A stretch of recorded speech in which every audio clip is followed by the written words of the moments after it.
맨유가 프리시즌 두 번째 경기에서 웨스트햄을 2대1로 잡았는데 이날 경기 기준으로 얘기를 하자면 1군이랑 2군의 격차가 명확히 있었던 경기라고 할 수 있죠. 오늘 전술 영상에서는 얘네만 얘기하겠습니다. 왜냐면은 그 70분 때 거의 들어가면서 들어온 얘네는 솔직히 얘기하자면 그냥 늘 익숙하게 먹던 맛이라서 얘기할 게 없어요. 진짜 시즌 내내 얘기했던 문제들 그냥 반복이고, 이것도 뭐 어차피 뭐 많이 나올 것 같지는 않은 선수들이기 때문에 우리가 주목해야 될 건 오늘 선발 라인업이었고 6, 70분 때까지 뛰었던 그 선수들. 이날 경기도 여전히 3-4-2-1 시스템으로 나왔죠. 아모림이 후방에 백스리, 에이든 헤븐, 더리우트, 요로의 백스리, 그 앞에 4명 도루구, 아마드 디알로의 양쪽 윙백. 그리고 재밌는 부분이 이날 이 투미들의 마이누랑 우가르테가 나왔습니다. 그리고 전방 이선 자원의 마테우스 쿠냐, 브루노 페란데스가 나왔고요. 최전방은 역시나 라스무스 호일룬. 이날 경기에서 일단 눈에 띄는 선수들을 하나하나 좀 꼽자면은 뭐 말해 뭐 하겠습니까? 마테우스 쿠냐. 제일 눈에 많이 띄었죠. 이 쿠냐의 플레이가 확실히 예전에 이 자리에 있었던 가르나초랑 많이 비교됐던 부분이 있었던 것 같아요.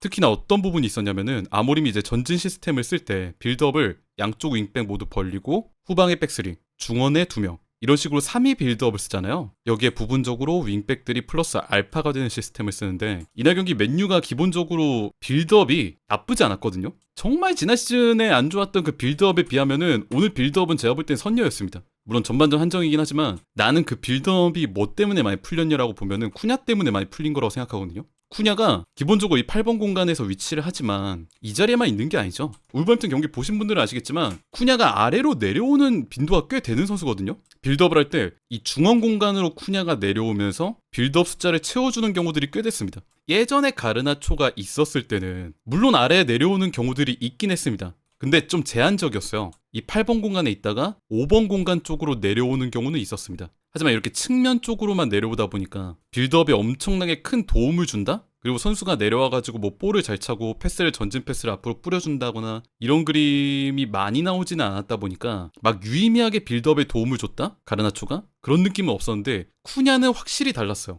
이 투미드 형태에서 위에도 쿠냐가 중원으로 떨어졌죠. 예전에 가르나초가 이쪽 지역으로만 제한적으로 빠졌던 거랑 다르게 이 가운데 볼이 가장 잘 도는 공간으로 떨어졌습니다. 그러면서 위에 있던 브루노도 아래로 떨어지고요. 그래서 오늘 맨유 경기 보시면은 마이누, 우가르테, 위에서 아래로 떨어지는 브루노, 쿠냐 이런 식으로 4미들이 되는 경우들이 있었어요. 그러면서 도루구 넓게 뛰고요. 아마드 디알로 넓게 뛰고요. 전체적으로 좀 중원에 아모림의 안정감을 더하려고 하는 모습이 좀 보였다. 그리고 또 하나, 이 자리에 압박 열심히 하는 선수가 있다라는 게 얼마나 좋은지를 오늘 경기를 보면서 좀 새삼스럽게 느끼는 것 같아요. 이날 맨유가 웨스트햄의 후방 빌드업을 집요하게 괴롭혔던 모습이 많이 보였는데 도루구, 쿠냐, 호일룬, 브루노, 아마드까지 이렇게 공격 자원들 모두 올라가서 프레싱을 걸었고요. 그리고 여기에 마이누나 우가르테도 올라가서 압박하는 경우들이 있었습니다. 실제로 두 번째 골 같은 경우 후방 빌드업에서 나온 실수를 위에 올라온 마이누가 올라와서 자르면서 브루노가 찬스를 얻고 브루노가 깔끔하게 슈팅으로 골을 연결시킨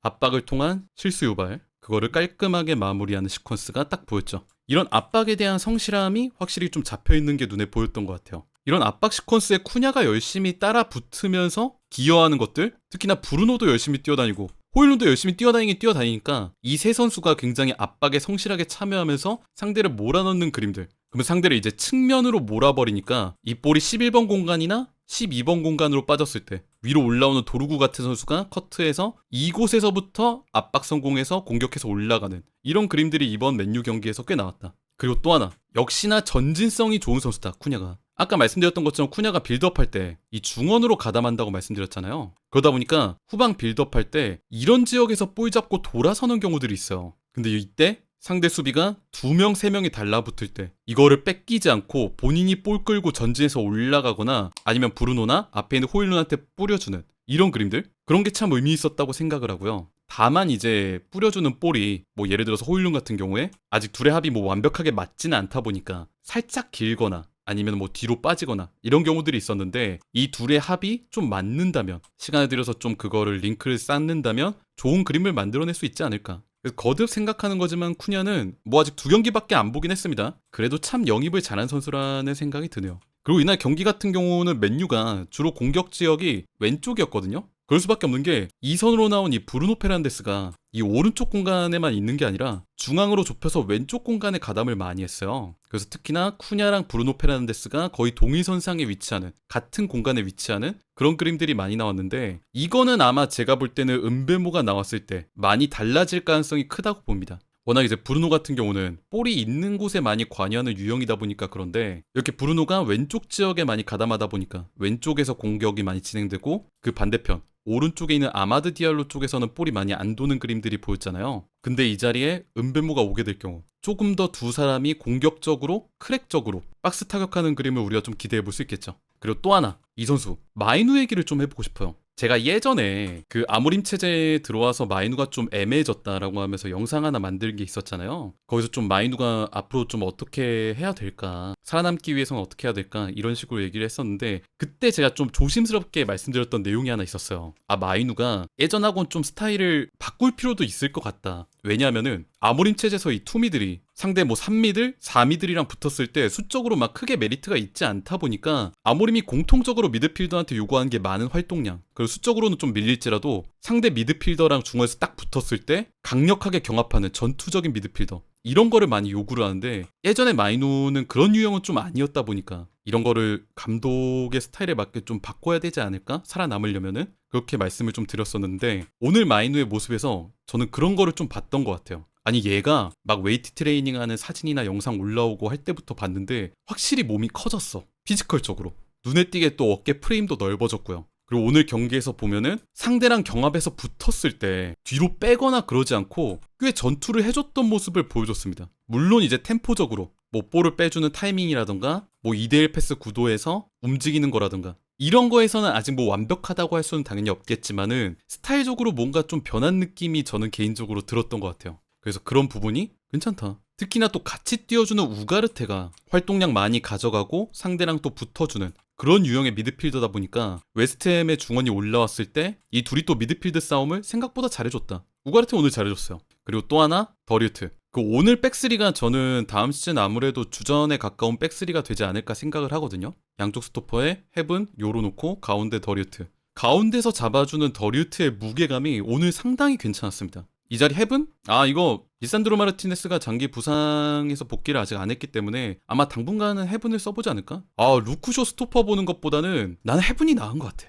개인적으로는. 물론 이제 좀 수비적으로 마지막에 살짝 아쉬운 부분이 있긴 했지만, 그리고 뭐 또 하나? 이제 후방에서 백스리 빌드업 할 때 헤븐이 좀 덜 벌려주는 느낌이 없잖아 있긴 했거든요. 요로는 좀 잘 벌려줬는데 헤븐이 약간 더리우트랑 붙어있는 느낌이 조금 있긴 했어요. 근데 그런 것들만 조금 개선을 하면은 그 수비적으로 조금 더 안정감이 생기면은 충분히 주전으로 활용할 수 있지 않을까? 그 개인적인 생각으로는, 물론 지난 시즌에 이 자리에서 맥과이어가 너무 잘해준 거는 맨유 팬분들도 그렇고 저도 그렇고 굉장히 감사하게 생각하지만은, 장기적인 프로젝트로 봤을 때 그래도 더리우트가 이 자리에서 적응을 해서 백스리를 이끄는 게 맞지 않나 그렇게 생각을 합니다. 맥과이어를 이제 장기적으로 보기에는 좀 어렵죠. 그래서 전체적인 뭐 빌드업의 안정성 부분, 요 쿠냐가 추가된 전진성, 그리고 앞에 성실하게 뛰어주면서 강력하게 하는 압박, 이런 것들을 감안하면은 오늘 나왔던 1군들의 경기력 자체는 다음 시즌 좀 볼만할 것 같다 라는 생각이 제일 먼저 들었고요. 물론 이제 스쿼드 B가 들어오면서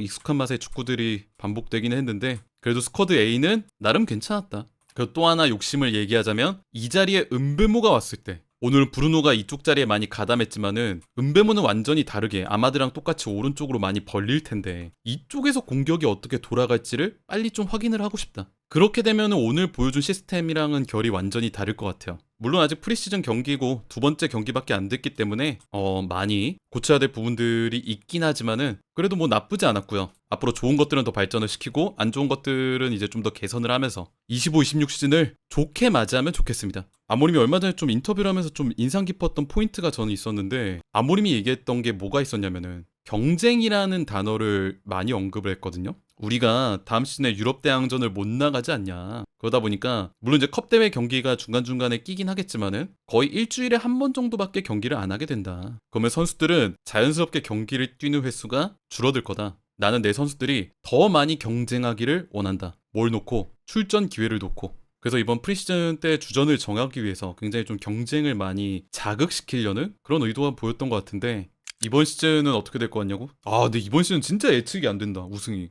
확률적으로 보면 난 리버풀이 정배 같긴 하거든. 지금 영입하는 퀄리티도 그렇고 직전 시즌에 우승했던 그것도 그렇고 리버풀이 정배 같긴 한데 시티 리버풀 여기에 아스날도 끼죠. 시티 리버풀 아스날. 그리고 나는 진짜 모른다고 생각하는 게 이게 기세가 진짜 나는 진짜 중요하다고 생각하거든. 나는 첼시가 월드 챔피언인 거 이거 진짜 의미 크다고 봐요. 이번 시즌 첼시 진짜 모른다. 트럼프도 인정했죠. 나 오늘부터 첼시 팬이라고. 아니 기세가 왜냐면은 첼시가 선수들의 나이대가 전체적으로 어리잖아요. 근데 님들도 알겠지만은 선수들이 연령대가 어린 팀들의 뭐 장점이자 단점일 수도 있는데 기세 타면은 개 잘합니다. 기세 타면은 애들이 신나가지고 개 잘해요. 근데 물론 이제 좀 꼬라박으면은 이제 올라오기가 좀 어려워지고 막 그런 건 단점은 있는데 어린 팀이 기세 타면은 개 무서워요. 근데 님들 내가 똑같이 얘기했죠. 첼시 이번 시즌 기세 만만치 않을 거다. 분명 얘기했지만 맨유도 이번 시즌 진짜 모른다. 나는 그 파이팅은 지난 시즌도 분명히 있었다고 생각하거든. 지난 시즌 뭐 리버풀 상대로 보여줬던 파이팅, 시티 상대로 보여줬던 파이팅, 아스날 상대로 보여줬던 파이팅, 난 파이팅은 분명히 있었다고 생각해. 근데 문제는 그 시스템이 안정화가 안 되고 좀 구대기 그런 게 좀 있었어가지고 잡았어야 되는 팀들한테 잡힌 게 너무 많았어.